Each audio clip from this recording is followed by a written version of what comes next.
Di samping menu-menu yang telah disebutkan tadi, terdapat 5 komponen dasar yang sangat penting dalam pembuatan aplikasi di MIT App Innovator ini. Apa 5 komponen dasar itu? Yang pertama ada palette atau al-lawhah. Yang kedua viewer. Yang ketiga component al-mukawwin atau al-anasir. Yang keempat media atau ajhizatul i'lam, dan yang kelima properties atau al-khasais. Palette terdiri dari beberapa objek yang bisa kita gunakan dalam aplikasi. Nah, palette ini terdiri dari 12 kategori berdasarkan kesamaan tema dan fungsi. Apa saja?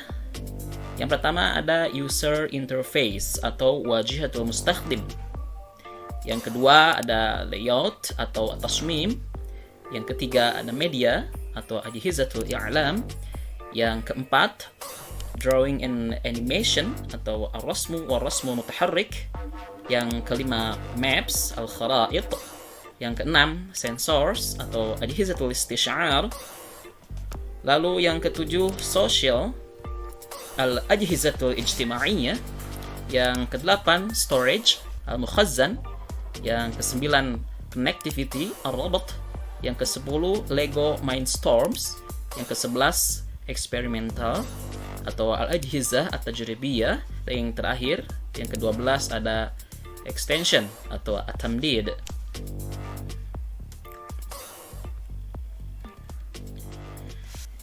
Pada kategori User Interface atau Wajihah Al-Istikhdam ada 15 komponen atau anasir. Yang pertama button atau azir. Yang kedua checkbox, khanah ikhtiyar. Yang ketiga date picker atau muntaqid tarikh.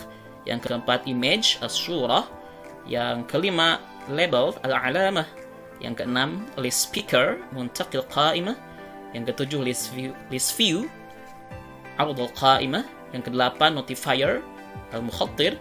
Yang kesembilan password text box murabba' an-nas li kalimatis sir. Yang ke-10 slider al-muzallaq. Ke-11 spinner. Ke-12 text box murabba'un nas. Yang ke-13 time picker muntaqil waqt.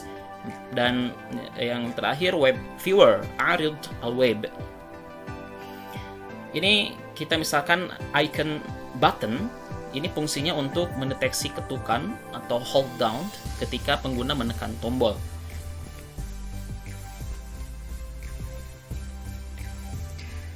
Kita akan drag atau tarik button di user interface. Kita tarik ke viewer. Kemudian kita rename nama button satu ini dengan nama tombol tampil agar kita bisa membedakan dengan tombol lainnya. Lalu kita ubah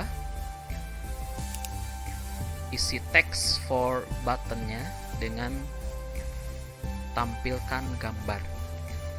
Tombol ini berfungsi untuk menampilkan gambar yang tersembunyi. Kemudian kita drag kembali button yang kedua, lalu kita rename dengan nama baru tombol sembunyi. Tombol untuk menyembunyikan.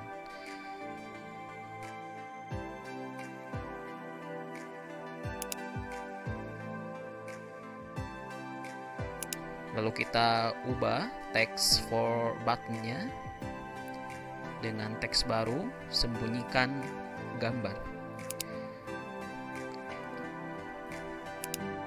Kemudian kita drag image user interface untuk menyimpan gambar yang akan kita tampilkan dan sembunyikan. Kita upload dahulu gambarnya. Kita klik choose file, lalu kita cari letak filenya di mana. Setelah dicari, klik 2 kali, kemudian klik OK. Gambar akan muncul. Setelah desain selesai, sebelumnya kita setting gambar tidak terlihat. atau invisible. Tinggal hilangkan checklist di visible. Begitupun dengan tombol sembunyi, kita hilangkan dahulu sehingga yang tampil hanya tombol tampilkan gambar. Lalu kita beranjak ke mode block untuk memprogram desain yang telah kita buat. Pertama, klik tombol tampil, lalu pilih when tombol tampil klik. Do. Artinya, ketika tombol tampil ini diklik, maka lakukan, itu bunyi perintahnya. Apa yang harus dilakukan? Kita klik tombol tampil kembali, yakni lakukan apa? Tombol tampil ini kita hilangkan atau tidak terlihat. Maka kita pilih set tombol tampil visible itu false, yakni tidak benar. Lalu kita tarik ke blok perintah when tombol tampil klik. Letakkan di samping do. Lalu yang kedua, apa yang dilakukan? Kita set tombol sembunyi untuk menyembunyikan itu terlihat.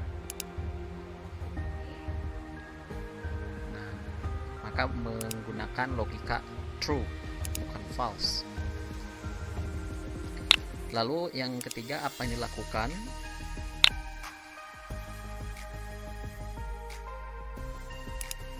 Gambar menjadi muncul atau tampil atau terlihat, sehingga kita gunakan logika true bahwa image 1 terlihat itu ya true.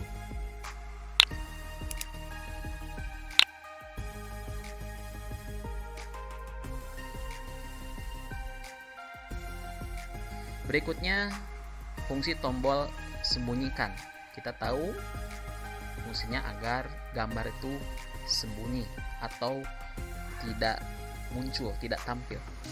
Maka ketika tombol sembunyi itu diklik, apa yang dilakukan? Yang pertama, kita akan men-set tombol sembunyi itu tidak benar. Kita tinggal ini memakai cara simple, tinggal klik kanan pada set tombol sembunyi lalu klik duplicate. Tinggal tarik lalu letakkan di blok when tombol sembunyi klik do. Kemudian kita atur logikanya.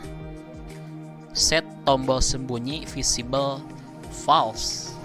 Kita klik di bagian logika true lalu pilih false. Artinya set tombol sembunyi terlihat itu tidak benar. Kemudian yang kedua, kita set tombol tampilnya muncul kembali sehingga kodenya set tombol tampil visible terlihat itu true, benar. Nah, seperti itu.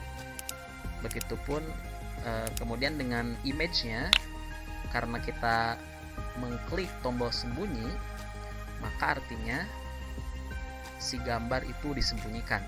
Maka kita set image-nya itu visible-nya tidak benar atau false. Berikutnya kita akan mengetes aplikasi yang telah kita buat di smartphone yang kita punya melalui menu Connect, lalu klik submenu AI Companion.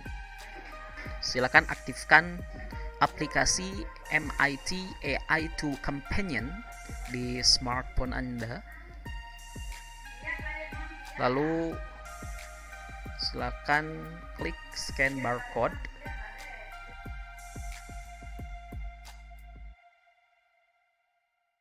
Lalu tunggu beberapa saat.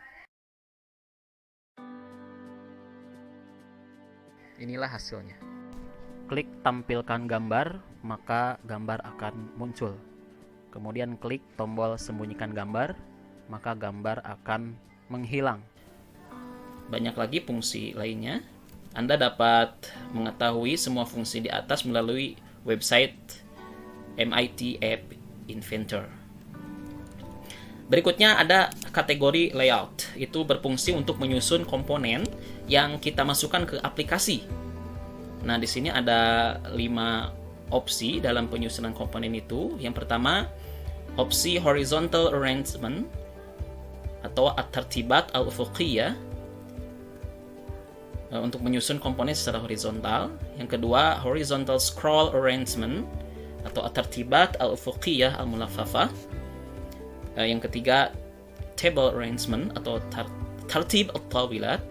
Yang keempat, vertical arrangement atau at-tartibat al-ra'siyah, yang berfungsi untuk menyusun komponen secara vertikal. Dan yang kelima, vertical scroll arrangement at-tartibat al-ra'siyah al-mulaffafah. Kategori ketiga adalah media atau Ajhizatul I'lam, yang meliputi 10 komponen. Ada banyak di sana. Di antaranya ada kamera, player, sound, dan sebagainya. Berikutnya, kategori keempat ada drawing and animation. Terdiri dari 3 komponen, ball, canvas, dan image sprite. Kategori kelima adalah maps, yang terdiri dari 8 komponen. Ada circle, feature collection, dan sebagainya. Lanjut ke kategori keenam, ada sensors. Ini di antara keunggulannya, kita bisa membuat aplikasi yang bisa menjadi sensor, baik itu sensor panas, sensor kelembaban udara, dan yang paling sering kita pakai adalah barcode scanner, membaca barcode. Berikutnya adalah kategori ketujuh, social. Ada 7 komponen, ada email, picker, ada phone call. Kita bisa membuat aplikasi untuk memanggil orang melalui kontak yang ada di telepon atau di HP. Kemudian kategori ke-8 ada storage, untuk menyimpan data kita, yakni data di aplikasi. Ada TinyDB dan sebagainya. Kategori ke-9 adalah connectivity, ada 5 komponen. Di antaranya activity starter, ini fungsinya untuk memanggil aplikasi lain pada HP kita.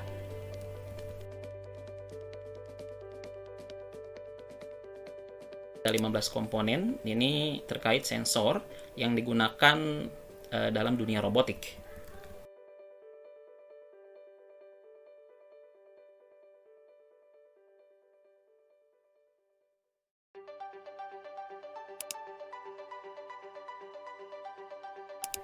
Kategori terakhir adalah extension, yang digunakan untuk memasukkan komponen tambahan yang mendukung aplikasi.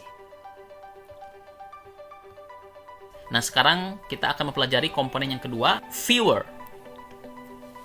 Viewer di sini menjadi sarana menempatkan objek yang kita desain. Nah, di sini di dalam viewer ini ada 2 pengaturan opsional. Yang pertama ada display hidden component in viewer. Nah, jika di checklist, maka akan menampilkan komponen yang disembunyikan pada viewer.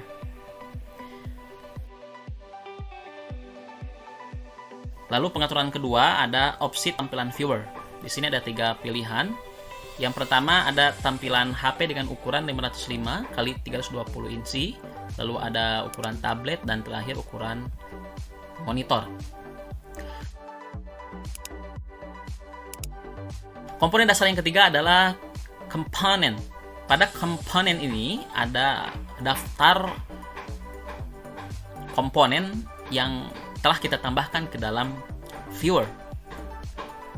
Nah, tampilannya ini berupa susunan atau daftar objek yang memudahkan kita mengatur komponen pada viewer.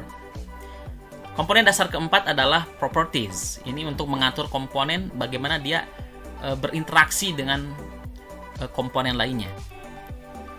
Setiap komponen itu memiliki properti yang berbeda-beda. Nah, komponen dasar yang terakhir adalah media. Itu letaknya di bawah kolom komponen. Kita mengupload media berupa gambar, video, atau audio melalui komponen ini. Tinggal klik upload file, kemudian klik choose file, lalu silakan tentukan atau pilih file yang akan di-upload. Setelah itu klik 2 kali, lalu klik OK.